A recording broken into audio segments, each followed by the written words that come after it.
It's late at night in a military outpost in the Kirov region. An alarm suddenly rings to signal soldiers as enemies approach their fortified base. Soldiers then position themselves to defend the outpost border while attentively listening to the information regarding the enemy's description and whereabouts. The army maintains their stance despite being confused. Then, they aim laser weapons at the Blue Forest. 1 month earlier, Oleg properly meets Elena on a dinner date at a fancy restaurant. Elena dubiously listens to Oleg's proud story of his life. He proudly mentions his voluntary enlistment for Special Airborne Brigade. Elena then switches to being interested in his stories. Meanwhile, a sudden blackout occurs in the entire world except for a small area in Europe. Everyone within the blackout areas collapsed unexpectedly. Amid the blackout, Oleg and Elena are oblivious about the problem happening in the world. A couple minutes later, a swarm of drones appear to signal Oleg about an emergency. Perplexed, Oleg and Elena hastily go to the ground floor to watch the news along with other residents.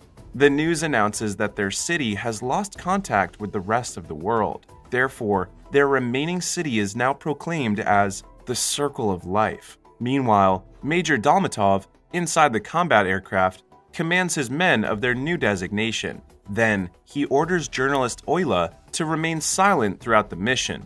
Next, they immediately commence the search for survivors upon landing at the neighboring town. Olya then starts to record the active search with her camera. Upon entering a grocery store, they discover several corpses on the ground. The oblivious soldiers begin questioning the cause of their sudden deaths. Afterward, they resume their search in the entire building.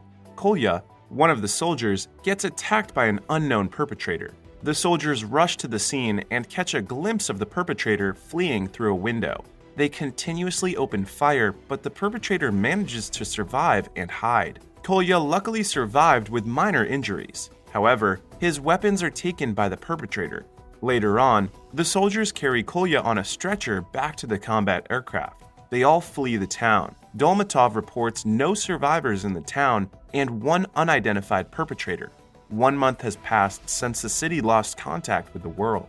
The authorities order citizens to remain calm, yet ignored by most religious groups. Sometime later, Yura, a cab driver, devastatingly receives a letter to join the military. His sick mother stays behind as he leaves for the mandatory enlistment. One morning in the military outpost in Kirov, Lieutenant Colonel Marina arrives. Inside the military barracks, she enters and introduces herself to newly recruited soldiers. She orderly discusses the upcoming mission of the soldiers. Later on, she delivers devastating news about the missing tanks and soldiers sent to the quarantine zone. Consequently, the atmosphere in the barracks becomes silent. Sometime later at night, Oleg and Yura, one of the newly recruited soldiers, are conversing. Elena, a military medic, suddenly appears in a military suit. Oleg is astonished to see her again after a month of being apart. Prior to the beginning of the film, the soldiers start their formation as the red alarm sound sets off. Marina radios Dolmatov of unidentified creatures hastily approaching their post. Suddenly, strong magnetic radiation is detected in their area. The lights shut off consequently. Dolmatov fires his flare gun to get a clear view of the target location. He shoots his flares the second time. Suddenly, numerous bears appear running towards them. Dolmatov hastily orders his soldiers to open fire. Unfortunately, bears manage to reach their position to attack them. Oleg passed out during the attack. The next morning, Oleg, covered in blood, wakes up underneath the bloody remains of a bear. Yura pulls him out to place onto a stretcher. Sometime later, Oleg reunites again with Elena in a military hospital bed. Coincidentally, Elena is in charge of his treatment. She fails to mention working in the same field as him during their dinner date a month ago. She claims not wanting to ruin the mood that night. Sometime later, Dolmatov questions Marina of the sudden occurrence of hundreds of bears in the outpost. In response, Marina informs him of her discovery about the sensors. Sensors are humans that have the ability to receive data in their mind, she explains. She confidently believes that sensors are capable of facing the current global issues. Simultaneously, in a military hospital, Sasha, a member of Sensors, is fearingly having a nightmare. In his dream, he sees a scary bald man turning to look at him. Immediately, he wakes up sweating and stunned with Xenia's presence on his bed. Xenia is sent by Id, an alien, to meet him. He warns him of the end of humanity if Sasha wouldn't help out. Feared, Sasha refuses to believe him. He angrily calls on the two soldiers guarding him to send Xenia away. However, the two soldiers are puzzled.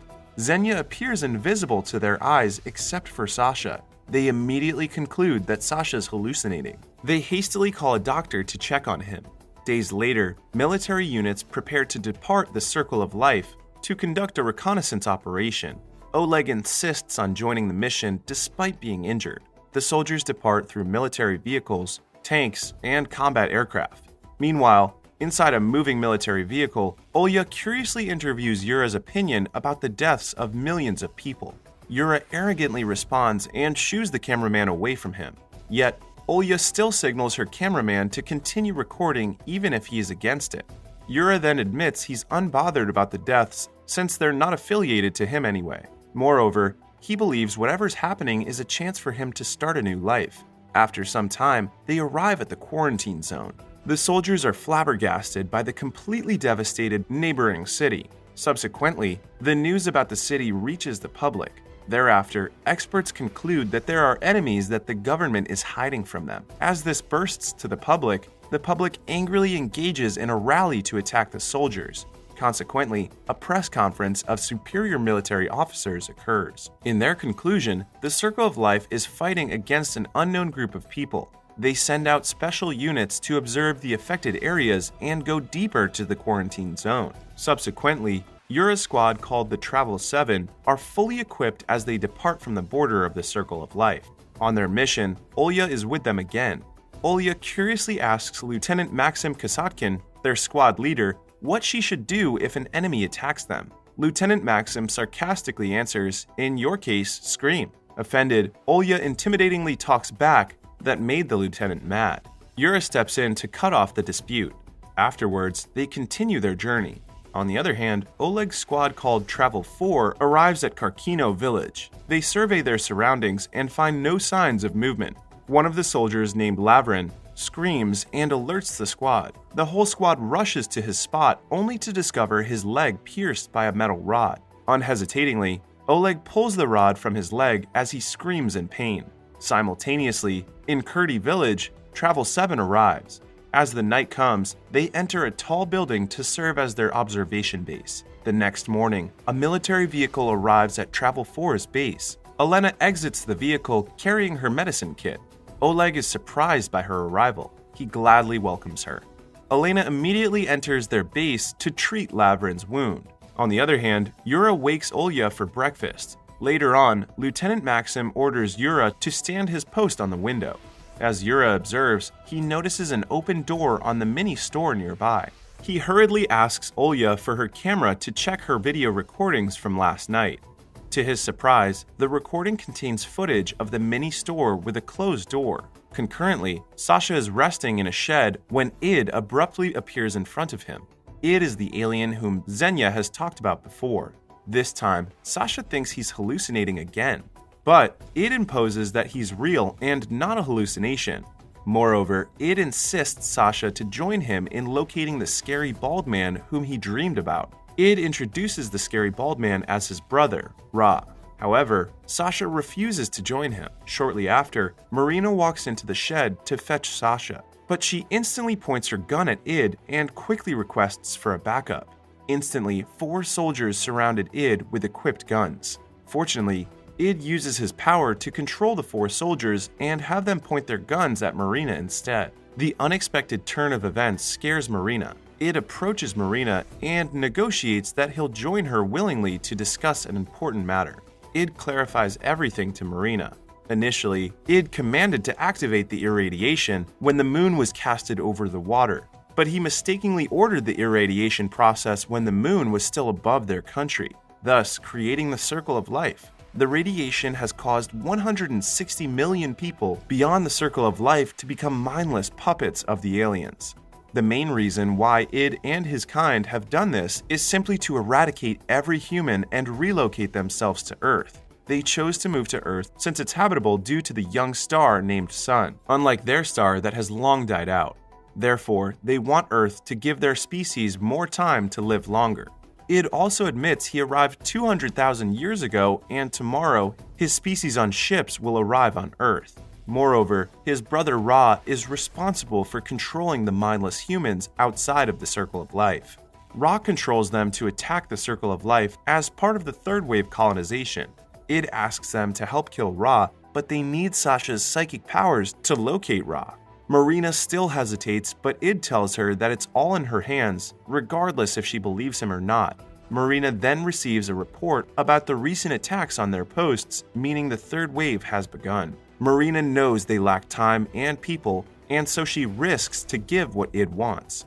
Soon, Marina, Sasha, Xenia, and Id depart to the outpost in search of Ra. During their travel, Marina questions Id about his species. Id can live long unless killed. He can regenerate from any type of wounds and diseases. Xenia admits to everyone that he trusts Id and testifies that Id cured his terminal sickness. Upon their arrival at the outpost, Dolmatov and his men welcome them. Id then demands for a quiet room for Sasha to use his psychic powers. After a while in a vacant room, Sasha focuses on searching for Ra's location through his mind. Id then covers his eyes, then his body starts to shake as he sees Ra in his visions. Sasha then unconsciously draws a building on his notebook. Id recognizes the building is the skyscraper in Karav in which Ra stays. Meanwhile, Sasha sees Ra turn to him in his vision, causing him to wake up immediately. Now, Id knows where to find Ra. Simultaneously, in Kurdi village, fully armed Lieutenant Maxim and Yura enter the mini store nearby. They find scattered food on the ground as if someone must have entered. Immediately, they plan to set up grenades in case the enemy returns. As the night comes, Travel 7 continue to observe the village from their post. As they detect movement in the mini store, they rush back in. As expected, their ambush plan worked. However, as they move closer to the body, they discover that it is a teenage boy named Stiopa. Olya films the whole thing, making Lieutenant Maxim furious again towards her. The soldiers carry Stiopa to their base to treat him. As Stiopa wakes up, Lieutenant Maxim asks him what he remembers. Terrified, Stiopa responds that he is searching for food in the store every night. He gets blown off from the ambush, he added. He convincingly tells the lieutenant that there's no other survivors besides him. Lieutenant Maxim bursts into anger as his plan affects an innocent civilian. He continues to converse with Stiopa face to face. Stiopa unexpectedly grabs a knife to pierce Maxim's neck. Yura continuously shoots Stiopa to death. The squad is in shock. Suddenly, a group of armed civilians arrived. They start to shoot the squad's base, making the squad fight back. Later on, their base suffered massive repercussions. Numerous soldiers fall dead. Yura remains alive and continues to open fire to enemies. The enemies manage to enter their building when the squad becomes outnumbered. Yura commands Olya to fire the signal flare he handed her a while ago. The signal flare reaches the outpost. Consecutively, signal flares from different squads alert the outpost. Major Dolmatov sees it all appear one by one in the night sky. The war has begun, he says. After a while, Yura and the rest rush to the building's rooftop. Due to a low-range communicator, Yura can't ask for backup. He rests assured that the signal flare will alert the outpost that they need instant help. However, the sniper informs them that numerous signal flares appear in the night sky aside from them. Yura realizes that they're on their own this time. On the other side, together with Lavrin, is about to leave the base for his wound treatment. Suddenly, the enemy bombarded their vehicle in just a split second. Unexpectedly, a group of armed civilians starts to approach their base. Simultaneously, heavy rain of bullets approaches them. Elena does not want to leave behind Lavrin during the battle due to his injuries. Soldiers are one by one killed, whilst Oleg helps Elena by carrying Lavrin back inside the base. As their tank ammunition exhausts, they have to use any means necessary to suppress their enemies. Lavrin takes cover as Oleg grabs a weapon. Consequently, Oleg bombs on the nearby location of the enemies. The firing from the enemy stops, making the soldiers momentarily rejoice. Meanwhile, Yura plans to depart to Travel 4's base, unsure of what to expect. Yura leads the squad on their planned escape. Unmercifully, they kill enemies they find. they become outnumbered as numerous enemies begin approaching them. Yura and Olya are the only ones left to escape their base. Later on, they manage to find a garage and hide. He orders Olya to find a vehicle to ride in. Eventually, they flee the scene. Sometime later, Dolmatov, Marina, Xenia, Id, and other soldiers hastily depart by a military tank. Marina questions Sasha's whereabouts. Id tells him that Ra recognizes Sasha and may cause their mission to fail if they bring him in. Marina commands to stop the vehicle and return to the outpost. To their surprise, they watch the entire military base get completely wiped out in an instant. Numerous missiles approach the base, killing hundreds of soldiers, including Sasha. In distress, Marina points her gun at Id. Id expected the whole thing to happen, thus tricking Sasha to stay in the outpost. Morning comes, Yura and Olya arrive at Kurkino village. As Yura exits the vehicle, he surveys the devastated surroundings of the village. Instantly, he finds Oleg and the rest of his squad. Minutes later, a military tank arrives at their base. Olya sighs of relief and cries onto Dolmatov's shoulder. Dolmatov informs them of their objective to take down Ra, the one in command of the enemy attacks. Suddenly, Id exits the tank and causes panic to the soldiers in the base. Yura angrily points his rifle at him but is quickly halted by Marina. Later on, they all leave to go where Ra is. As they arrive meters away from the skyscraper, armed civilians abruptly surround them. Without notice, a civilian wrapped with a bomb trap jumps atop the building to bombard one of the military tanks. Promptly, military tanks ahead continuously fire on the enemies swiftly moving towards them. Enemies continue to chase them as they hastily drive closer to the skyscraper. As they arrive at the skyscraper, they are welcomed with another group of armed civilians. They continuously shoot them all. All enemies fall dead in an instant. The soldiers exit their tank and swiftly plan their designations. Some soldiers remain on the ground while Id, Yura, and 2 soldiers go above the building. As the enemies approach the building, Dolmatov commands his men to open fire. Meanwhile, Lavrin wakes up from a nap inside the tank, oblivious of the current situation. Despite being injured, he rushes below the tank to spot the enemies. He shoots them consecutively. On the other hand, Oleg runs out of ammunition. He heads straight to Dolmatov's position to request a small team to move to a neighboring building. Dolmatov commands him and Marina to leave while the rest of the soldiers cover for them. Oleg brings Elena, Olya, and Xenia with them to the rooftop. Meanwhile, Major Dolmatov and the rest of the soldiers are now outnumbered. Their ammunition slowly ran out. Short while, a truck containing bombs is coming their way. The soldiers begin shooting it, but it won't stop moving. Lavrin begins to shut his eyes, awaiting his death. "It's been an honor serving with you," Major Dolmatov said to the others. In an instant, the truck reaches them and then explodes. Simultaneously inside the building, Yura shoots at enemies coming down the stairs. Yura and Id luckily reach the top of the building alive. They see Ra as expected. Id signals Yura to commence the attack. Yura almost falls off the ground as Ra throws him out of the edge of the rooftop. Id rigorously attacks Ra. Id manages to tear a device from Ra's chest. Then, Yura places a smoke grenade at Ra's chest, making him fall dead. Oleg, Elena, Olya, and Xenia arrive witnessing Ra laying dead on the ground. Thereafter, Id shuts his eyes and uses his power to control the enemies. The enemies all died in an instant. Only Yura, Oleg, Marina, Olya, Elena, Id, and Xenia are all that's left. Id comforts the survivors that they can still repopulate the world. Id's logic made the group furious. Marina angrily confronts him for acting unaffiliated for what has happened. The group realizes that Id is also an alien even though he helped them. Xenia regrets helping him all this time. Elena furiously points her gun at Id, whilst Yura stops her. While the rest are disputing, Xenia grabs a knife to pierce Id. However, Id tricks him and he ends up killing Marina instead. Oleg tries to kill Id as well. However, Yura protects Id, knocking off Oleg to the floor and beating him continuously. Olya continuously shoots Yura to save Oleg. Short while, Xenia is about to kill Id the second time by jumping off the building together. Suddenly, an alien ship appears in the sky.